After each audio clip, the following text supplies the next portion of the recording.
Hey everybody, it's Barbara, and today we are going to review the very last of the Brides of Dracula series by Mizi Collectibles. This is the Lycans gift set. I'm guessing that this lady, which we will talk about in a second, is named Lycine. It's a very interesting gift set. Obviously, I'm going to say a lot more about that in a second. I wanted to again talk about the packaging. It's very goth, very much influenced by the movie Bram Stoker's Dracula, directed by Francis Ford Coppola. I think it came out close to 30 years ago. Very slowly turning the box so you can see the side. Again, very goth.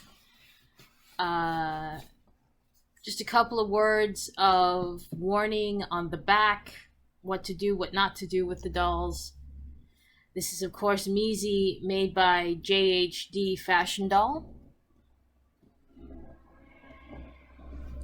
And of course, the general warning about choking hazards.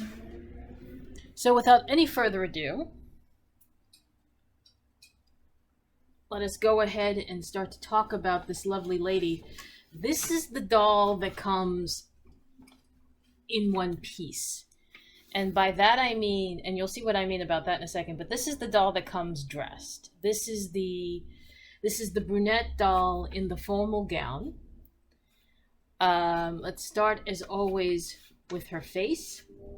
As you can see, she is, as I said, a brunette. She has both lavender and purple eyeshadow. The purple is mid-lid, the lavender is right at the bottom lid. Her eyes are lined in black, and her lashes are real. They are applied. They are very long, and by the way, at the top of the lid, there is nothing. So it's a very goth look. There's a lot of lace here, but oops. Very little blush at the cheek. Very matte mauve on the lip. Her ears are not pierced. I tried to pierce the ear to put the earrings in. It took a considerable amount of effort, and I was too afraid to do it, so I didn't do it. The back of her hairdo is much product. So again, I'm not even going to bother to see how well rooted this is, but it's curled up in the back. Not a terribly Victorian style in that sense, but it is very nice. Let me put the camera down. And I guess here is a good place to talk about the gown is heavy on the tulle.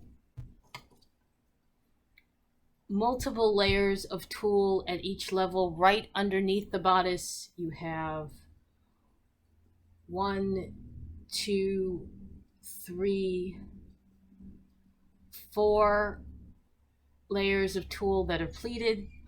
And then from right under the bodice to where the kneecap would be, you again have 4 layers of tulle, and then to the full gown length, another 4 layers of tulle. The top layer is the silver layer. That's going to give it its silver tone to it. It has the consistency of fabric paper, fabric softener that you would put in the dryer. Very heavily pleated, as I said here. There's some pleating throughout the skirt, but not a heavily pleated look. It's more about giving it the look of having layers. Let's take a look now at the front of the bodice. The front of the bodice is a much darker gray, not quite charcoal, but a dark gray, with embroidery in a very light silver and blue and silver sequins over the embroidery. You had a bit of ruffling to give you the image that this might be an off-the-shoulder dress. It is not, however. If I can just push her back, it is not. It is a bodice. It is a strapless bodice that just gives you the illusion of being one shoulder, which is a very convenient illusion to give. I like that detail. It's a very cool detail. For once, the nails are painted on this body, and they are painted the same silver Well, I was going to say the same silver as the bodice, but it's kind of between the bodice and the embroidery, and the nails are incredibly long. They are they are not quite as painful and long as the integrity nails. There are two pairs of shoes that come with this outfit, and I put this because it's covered up in the dress. I decided to use the boots with this one. The boots are trimmed in fur at the top. They close with a zipper and have this very interesting chain detail that you will see repeat in a couple of other places. Hold that thought. It is a high heel, but not a stiletto heel. And the actual shoe itself is sort of like an imitation silver snakeskin, excuse me. Very interestingly, on the outer side, the snakeskin is much tighter, but you go on the inside, and the snakeskin is much wider. If you can see the difference. In fact, I'll turn it so you can see the difference.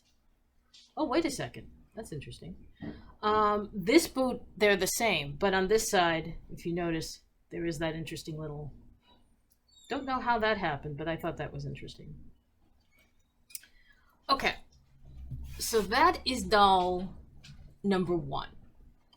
And as I said, this is a gift set, and what originally comes with the gift set is not that doll dressed. It also comes with this head. This head is a blonde.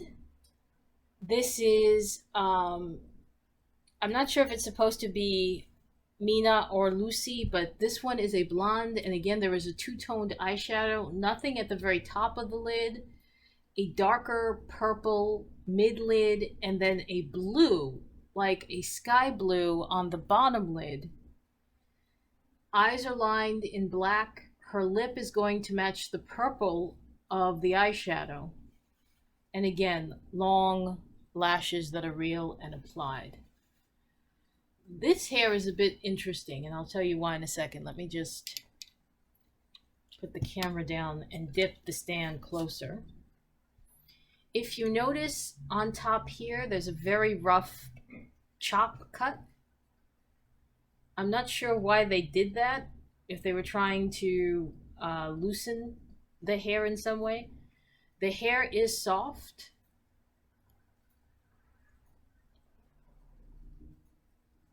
But unfortunately, I'm already seeing it just taking off the hair netting. The rooting is okay, but it's not particularly thick. You can see it right here. You can actually see, oops, you can see it if I put it on the camera. There's a little bit, it's not as filled in as it could be here.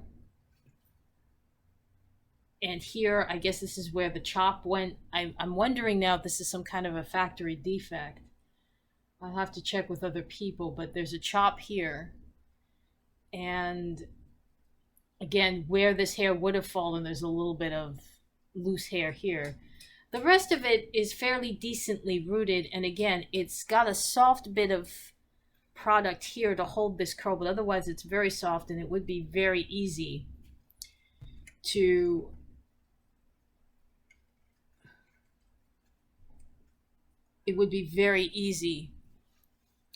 to fix that hair. And again, this again reminds me of the actress Linda George from the 1970s, if anybody knows who that is.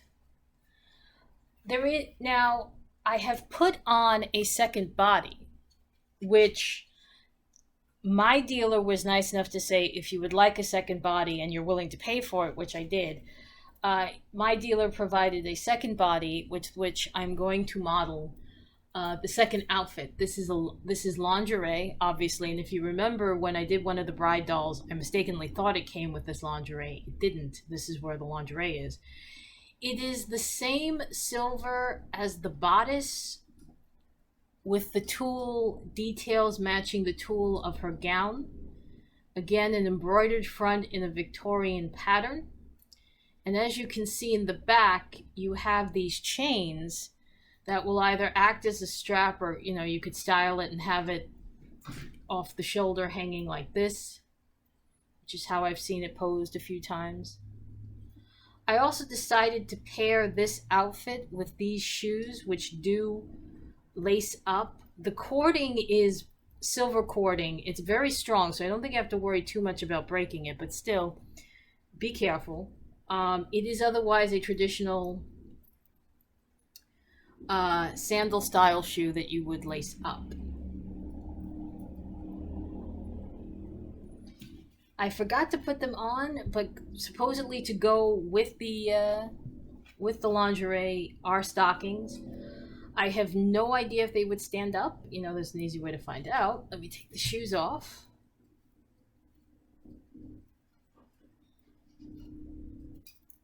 I'll take one shoe off and we'll find out. There is this nice seam. I'll use the foot to point. There's this nice seam here that'll give you a sense of back and front.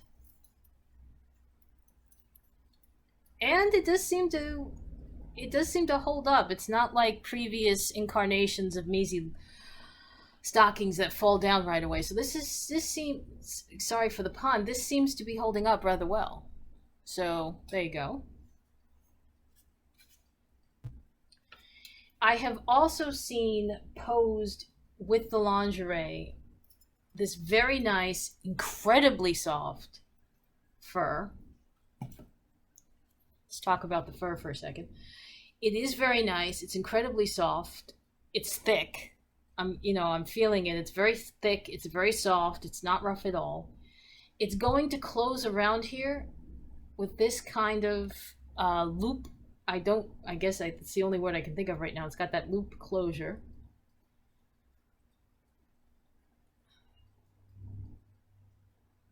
Here we go. I'm trying to like do this so you can see the loop. Here is the loop. Well, you'll have to take my word for it. It's in between my fingers. Here is the loop. And then you just simply do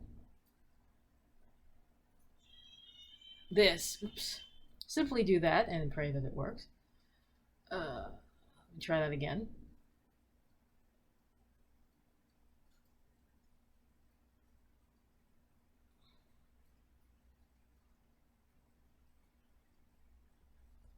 And as you can see again, you do have that chain repeating.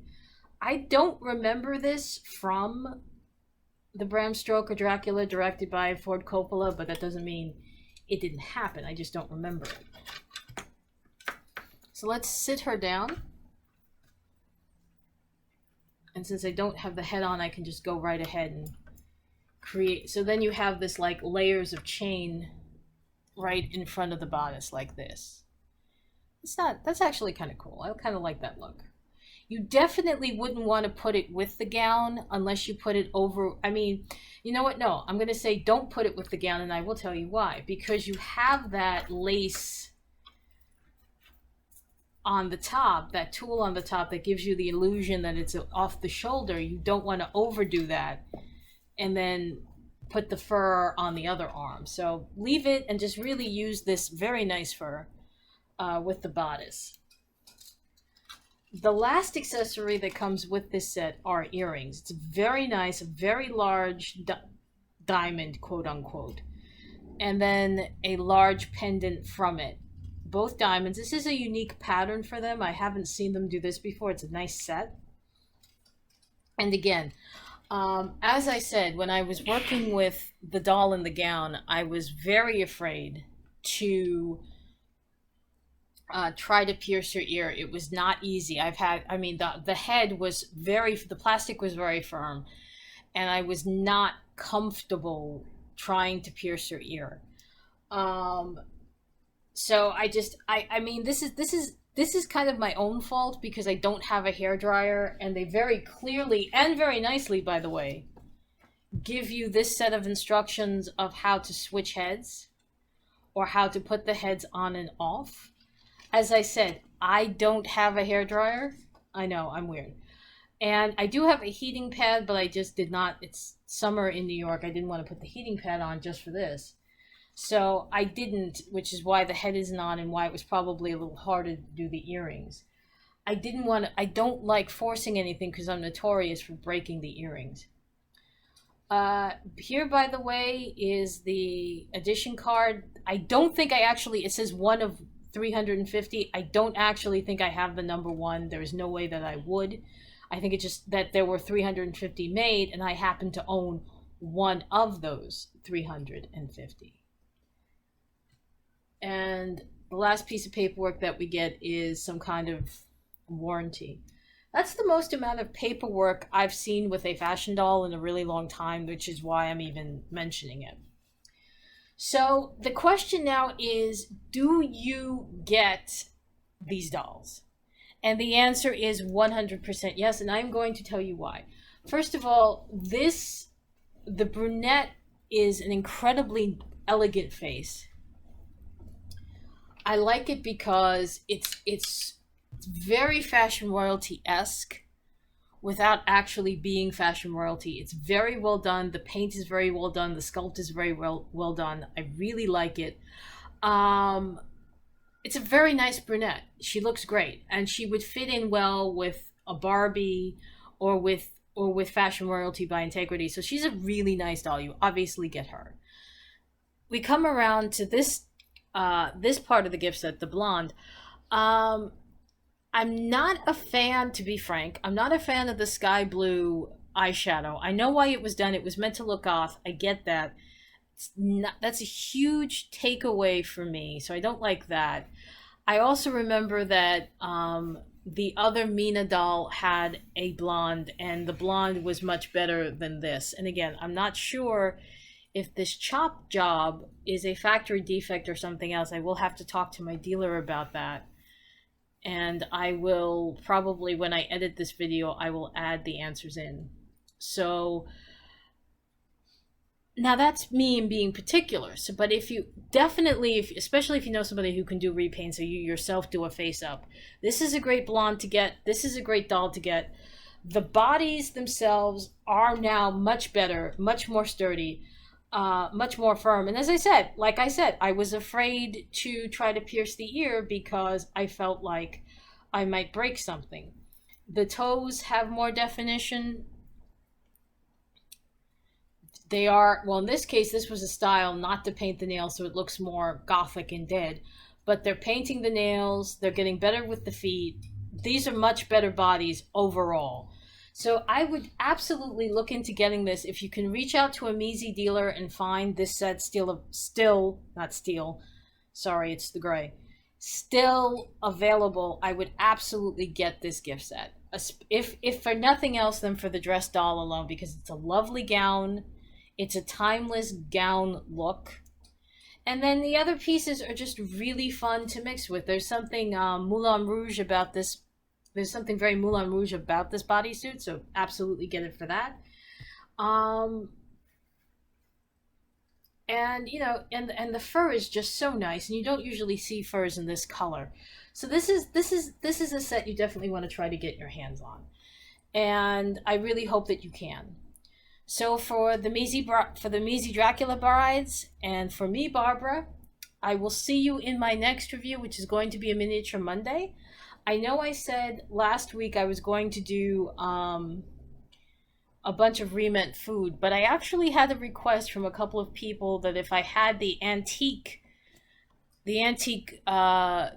store set, to do that one. And I do have the antique store, so I will fulfill the fan request and I will do the antique store.